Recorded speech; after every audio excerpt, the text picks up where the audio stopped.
শান্তিপুর নামের এই ছোট্ট গ্রামে নদী আছে, সবুজ মাঠ আছে, আর আছে সাধারণ মানুষের সংসার। কিন্তু এত সুন্দর গ্রামের মানুষের মনগুলো সুন্দর নয়। সেখানে কেবলই আছে অন্যের দোষ ধরা আর অবহেলা। ওই দেখো, শ্যামলী আবার সকাল সকাল উঠোন ঝাড়তে লেগে গেছে। হ্যাঁ দেখেছি, কিন্তু মেয়েটার কালো মুখটা দেখলেই যেন আমার সকালটা মাটি হয়ে যায়। এত কালো একটা মেয়েকে কে যে বিয়ে করবে সেটাই আমি ভেবে পাই না। এমনিতেই তো গরিব ঘরের মেয়ে, তার ওপর আবার গায়ের রং কালির মতো। আমি তো আপনাদের কারোর পথে বাধা হয়ে দাঁড়াইনি বৌদি। তাহলে তাহলে এসব কেন বলছেন? বাবা, এত কথা শুনতে পারি না। এখন দেখি মুখে মুখে তর্ক করতেও শিখেছে। এই চল।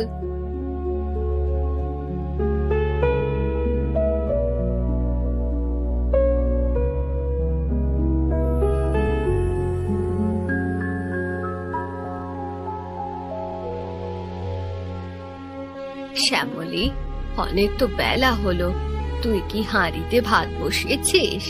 হ্যাঁ মা, আমি তো অনেক আগেই চুলোয় ভাত চড়িয়ে দিয়েছি।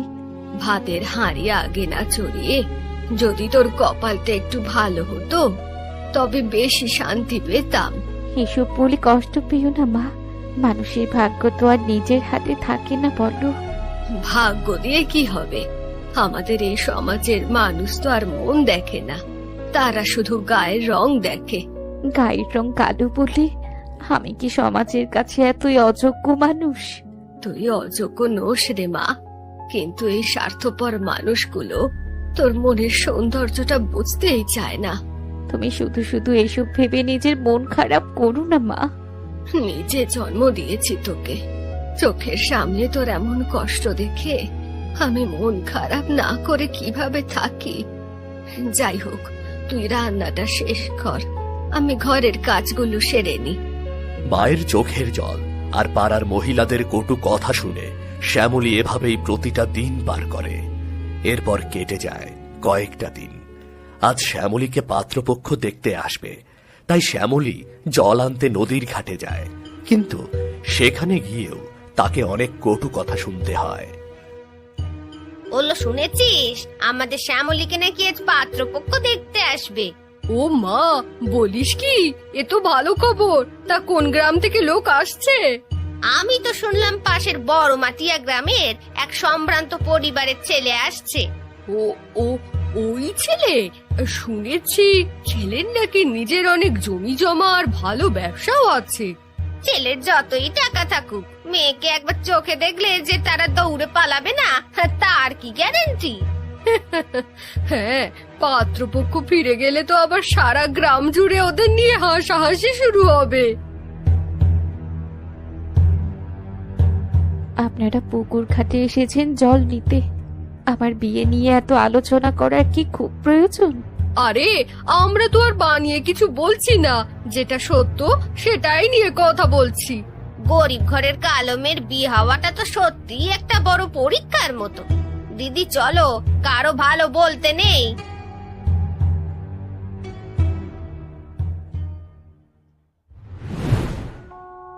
শ্যামলী, তোর ওই নীল শাড়িটা যত্ন করে পর, আর চুলটা ভালো করে বেঁধে নে, যখন তখন পাত্রপক্ষ চলে আসবে। মা, আমার গায়ের রঙের কাছে এই সাধারণ শাড়িটা কি আসলেই কোনো কাজে আসবে? আমাদের মতো গরিবের ঘরে যা আছে তার মধ্যেই তোকে সুন্দর করে সাজতে হবে। কিন্তু মা, আমার খুব ভয় করছে, ওরা যদি আমাকে দেখে আগের মতো না বলে ফিরে যায়। সব মানুষ তো আর একরকম হয় না রে মা, তুই নিজেকে এত ছোট করে দেখিস না। বারবার অপমানিত হতে হতে এখন নতুন মানুষের সামনে যেতেও আমার খুব ভয় করে। ভয় পেলে চলবে, মুখটা হাসি হাসি রাখবি, তাহলেই দেখতে ভালো লাগবে। নে, তাড়াতাড়ি কাপড়টা পরে নে।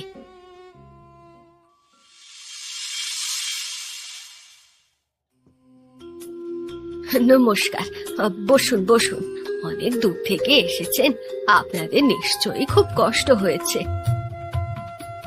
ঘর তো সাদামাটা হলে ক্ষতি নেই, তবে ঘরের মেয়ে যদি কাজের হয় তাতেই আমরা খুশি। আমার মেয়ে শ্যামলী খুবই শান্ত স্বভাবের। সংসারের সব কাজ সে একাই সামলাতে পারে।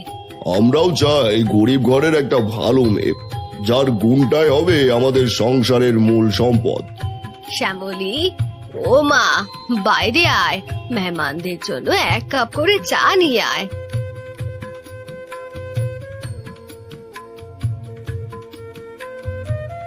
বসো মা, বসো। হ্যাঁ মা, মাথা নিচু করে আছো কেন? মুখটা একটু তুলে আমাদের দিকে তাকাও।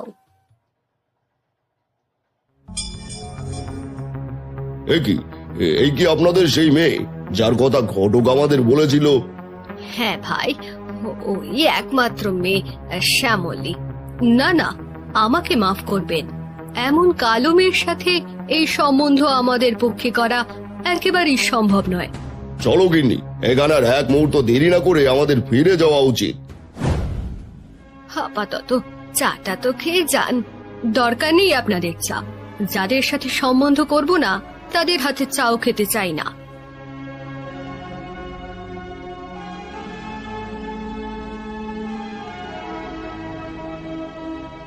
আমি আগেই বলেছিলাম না, ওই কালো মেয়েকে দেখে ওরা কখনোই বিয়েতে রাজি হবে না। এমন কালো কুৎসিত একটা মেয়েকে ঘরের বউ করে নিয়ে যাওয়ার মতো সাহস কারই বা হবে?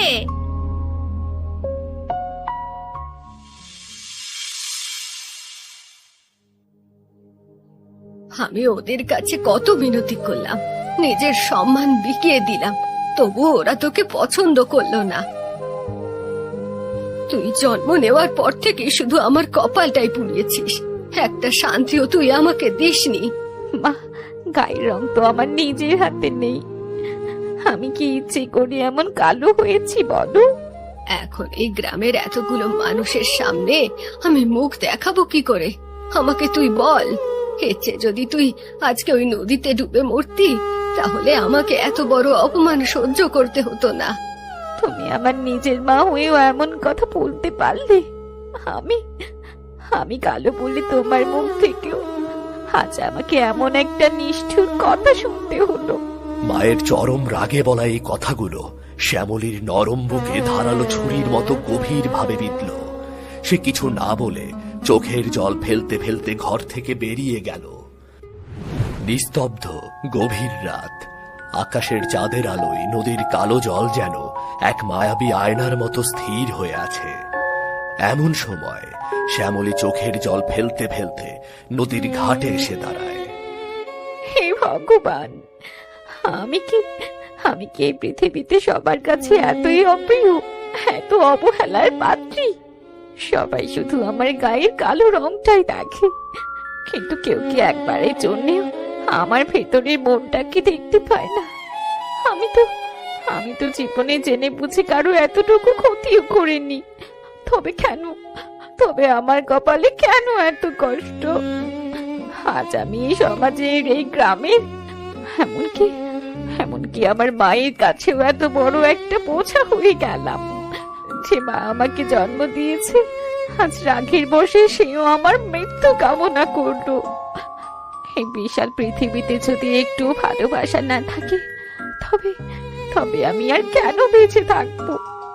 এক বুক অভিমান নিয়ে শ্যামলী নদীর জলে ঝাঁপিয়ে পড়ে। চারদিক নিস্তব্ধতা, যেন সবকিছু থমকে গেছে। শ্যামলী যখন তলিয়ে যাচ্ছিল, ঠিক তখনই জলের গভীরে হঠাৎ এক আশ্চর্য আলো জ্বলে উঠল। দেখা গেল জলের নিচে থেকে জলের পরী শ্যামলীকে অজ্ঞান অবস্থায় ওপরে তুলে নিয়ে আসছে।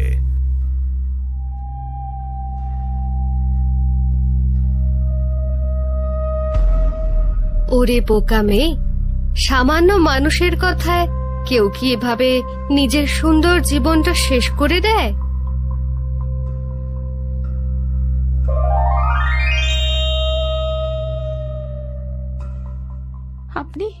আপনি কে? আমি কোথায় এসেছি? আমি কি নদীর জলে ডুবে মরে গেছি? না, তুমি মরনি। আমি এই নদীর পরী। তোমার কান্নার শব্দ শুনে আমি তোমাকে মৃত্যুর হাত থেকে বাঁচিয়েছি। আমাকে কেন বাঁচালেন আপনি? আমার তো বেঁচে থাকার মতো কোনো কারণও অবশিষ্ট নেই। কারণ তোমার বুক ফাটা কান্না এই নদীর জলের গভীরতাকেও আজ কাঁপিয়ে দিয়েছে। কিন্তু কিন্তু এই পৃথিবীতে আমায় কেউ দেখতে পারে না। আমাকে আমাকে সবাই শুধু ঘৃণা করে। যে মেয়ে এত অপমান আর আঘাত সয়েও কারো ক্ষতি চায়নি, তার বেঁচে থাকার হাজারটা অধিকার আছে। কিন্তু আমাকে তো কেউ ভালোবাসে না, কেউ আমাকে আপন করে নিতে চায় না। এই গ্রামে সবাই আমাকে কালো বলে অপমান করে, পাত্রপক্ষ অবহেলা করে। আজ মাও রেগে আমাকে মরতে বলেছে। হাহ, মানুষ বড়ই বোকা। তারা শুধু বাইরের চামড়াটাই দেখতে পায়, কিন্তু ভেতরের সুন্দর হৃদয়টা দেখতে পায় না। আজ আমি তোমাকে জাদুর ছোঁয়ায় এমন এক অপরূপ রূপ দেব, যা দেখে এই পুরো গ্রাম অবাক হয়ে যাবে।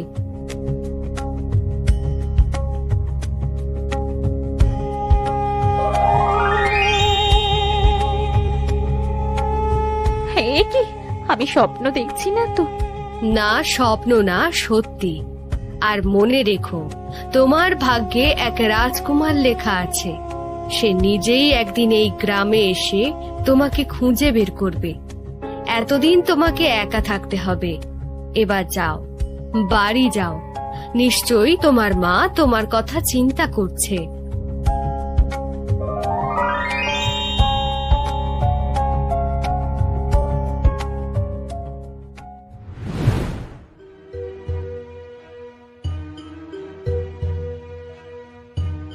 কে? এত রাতে ওখানে কে দাঁড়িয়ে আছো? মা, তুমি কি আমায় চিনতে পারছো? আমি তোমার শ্যামলী মা। তুমি আমার শ্যামলী? না না, এটা একেবারেই অসম্ভব। আমার শ্যামলী তো এমন ছিল না। আমি সত্যি বলছি মা, আমি নদীর ঘাট থেকে তোমার কাছেই ফিরে এসেছি। হে, কি অদ্ভুত সুন্দর রূপ তোমার! মনে হচ্ছে যেন আকাশ থেকে নেমে আসা কোনো পরী আমার সামনে দাঁড়িয়ে আছে। আমি তোমার মেয়ে হয়ে ফিরে এসেছি মা, তুমি আমায় ভালো করে দেখো।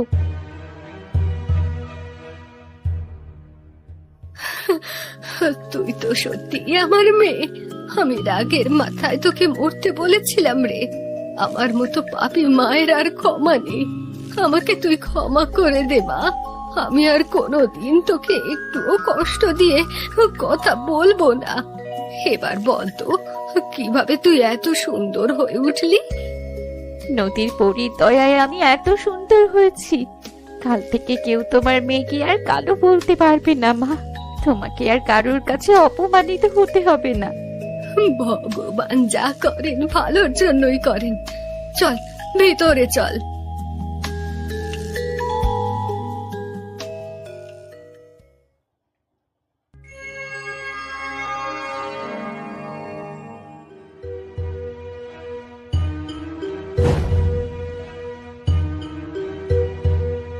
আরে, ওই দেখো তো, শ্যামলীদের উঠোনে ওই সুন্দর মেয়েটা দাঁড়িয়ে আছে। ওটা কে? সত্যি তো, এত গরিব একটা বাড়িতে এমন রাজকন্যার মতো রূপসী মেয়ে এলো কোথা থেকে? এটা কোনোভাবেই বিশ্বাস করা যায় না। এক রাতের মধ্যে একটা মানুষের এমন রূপ কিভাবে বদলাতে পারে? আমার তো মনে হচ্ছে আমরা সবাই মিলে কোনো চোখের ভুল দেখছি। এটা কখনোই সত্যি হতে পারে না। বৌদি, আমি একটু পুকুর ঘাটে জল আনতে যাচ্ছি, আপনারা কি একটু পথ ছেড়ে দেবেন? তোমার গলার স্বর তো শ্যামলীর মতো লাগছে। তুমি কি সত্যি আমাদের সেই কালো শ্যামলী?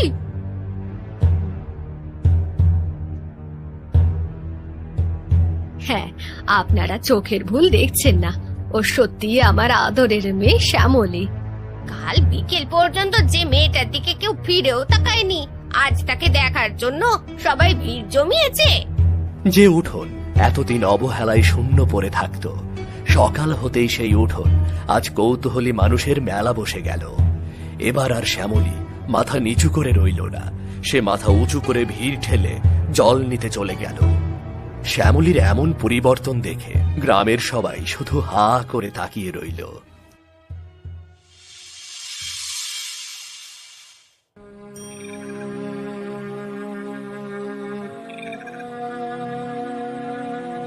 সেনারা, আমার তো মনে হচ্ছে আমরা পথ হারিয়ে ফেলেছি। এই মাটির রাস্তাটা কোন দিকে গেছে তোমরা কি কেউ বুঝতে পারছো? ক্ষমা করবেন মহারাজ, আমরা হয়তো পথ ভুল করে কোনো অচেনা পাড়াগায় ঢুকে পড়েছি। আহ, আমার ভীষণ তেষ্টা পেয়েছে। আগে ওখানে গিয়ে একটু জল পান করি, তারপর তাদের কাছে পথের খোঁজ নেব। হ্যাঁ মহারাজ, আমাদের ঘোড়াগুলো দীর্ঘ পথ পাড়ি দিয়ে খুব ক্লান্ত হয়ে পড়েছে, একটু বিশ্রাম দরকার। তাহলে আর দেরি কেন, চলো আমরা ওই গ্রামের দিকে এগিয়ে যাই।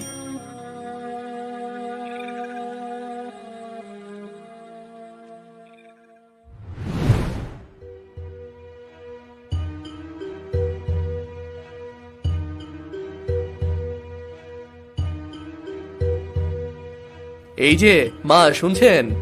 আমি একজন ক্লান্ত পথিক, আমাকে একটু খাবার জল দেয়া যাবে? হ্যাঁ হ্যাঁ, নিশ্চয়ই পাবেন। আসুন, আপনারা বাড়ির মধ্যে আসুন। শ্যামলী, মা, বাইরে আয় তো, পথিকের জন্য একটা ঘটিতে করে ভালো ঠান্ডা জল নিয়ে আয়। এ আমি কি দেখছি? গোবরে পদ্ম। আপনারা অনেক দূর থেকে এসেছেন, এই নিন, আগে একটু ঠান্ডা জল খেয়ে শান্ত হন। এত মিষ্টি আর স্নিগ্ধ দেখতে আপনাকে। আমি কি আপনার সুন্দর নামটি জানতে পারি? আমার নাম শ্যামলী। শ্যামলী? আপনার নামটিও ঠিক আপনার স্বভাবের মতোই শান্ত আর মায়াবী। আমরা খুবই গরিব মানুষ বাবা, আপনাকে বসতে দেওয়ার মতো ভালো কোনো ব্যবস্থাও আমাদের নেই। আপনারা এত আন্তরিকতার সাথে আপ্যায়ন করলেন, এটাই তো আমার কাছে সবচেয়ে বড় উপহার।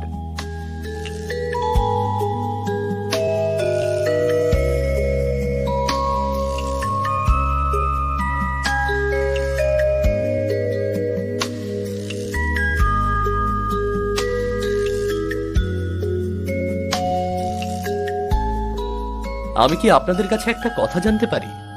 আপনার এই মেয়ের কি বিয়ে হয়েছে? না বাবা, আমরা গরিব মানুষ, এখনো মেয়ের জন্য ভালো কোনো পাত্রের ব্যবস্থা করে উঠতে পারিনি। তাহলে আমি অত্যন্ত বিনয়ের সাথে আপনাদের কাছে একটি গুরুত্বপূর্ণ প্রস্তাব রাখতে চাই। দেখে তো মনে হচ্ছে আপনি কোনো সম্ভ্রান্ত ঘরের মানুষ। বলুন, আপনি কি বলতে চান?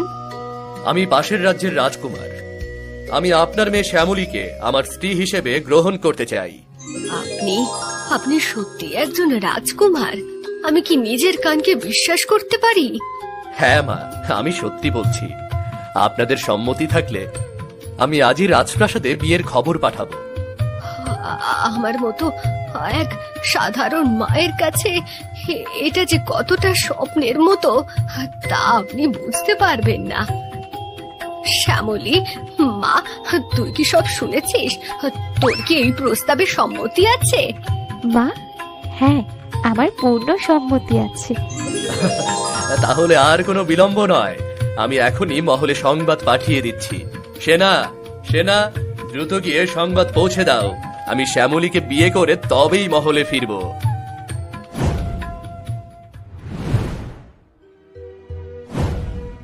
আরে শোনো শোনো সবাই, কে কোথায় আছো শোনো। আরে পটলা, তা কি খবর নিয়ে এসেছো যে সারা পাড়া মাথায় তুলছো? আরে তোমরা কি শুনেছো? আমাদের গ্রামে সত্যি সত্যি রাজকুমার এসেছে। রাজকুমার এসেছে মানে? শুধু আসেইনি, রাজকুমার এসে নিজে থেকেই আমাদের শ্যামলীকে বিয়ের প্রস্তাব দিয়েছে। তার মানে শ্যামলী যে রাজকুমারের গল্প বলতো সেটা কোনো পাগলামি বা মিথ্যে কথা ছিল না? হায় হায়, আমরা এতদিন মেয়েটাকে নিয়ে এত হাসাহাসি করলাম, সবই তাহলে আমাদের ভুল ছিল। আরে আমি নিজের চোখে দেখেছি, রাজকুমারের সৈন্যরা প্রাসাদে খবর পাঠাতে ঘোড়া ছুটিয়ে চলে গেল। এমন রাজকীয় বিয়ের খবর তো আজকালের মধ্যে পুরো গ্রামে আগুন বেগে ছড়িয়ে পড়বে। শুধু কি তাই, আমাদের এই গরিব শান্তিপুর গ্রামে আজ পর্যন্ত এমন অবিশ্বাস্য ঘটনা কখনো ঘটেনি। হ্যাঁ হ্যাঁ, এবার যাও আর খবরটা পুরো গ্রামে ছড়িয়ে দাও, যাও। হ্যাঁ হ্যাঁ, এই চল।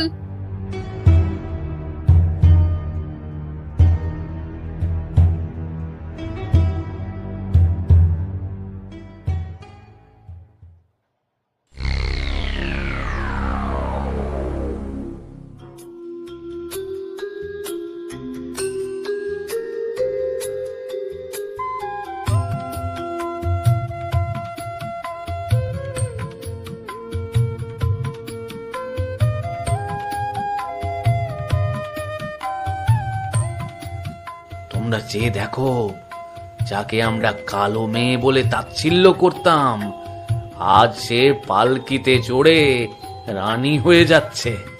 অন্যের মন না বুঝে আমরা যে কটু কথাগুলো বলেছিলাম, আজ সেটাই আমাদের নিজেদের জন্য চরম লজ্জা হয়ে দাঁড়ালো।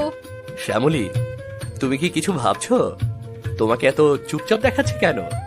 আমি ভাবছি, একদিন ভয়ে যে রাস্তায় আমি মাথা নিচু করে হাঁটতাম, আজ সেই রাস্তা দিয়ে আমি মাথা উঁচু করে বিদায় নিচ্ছি।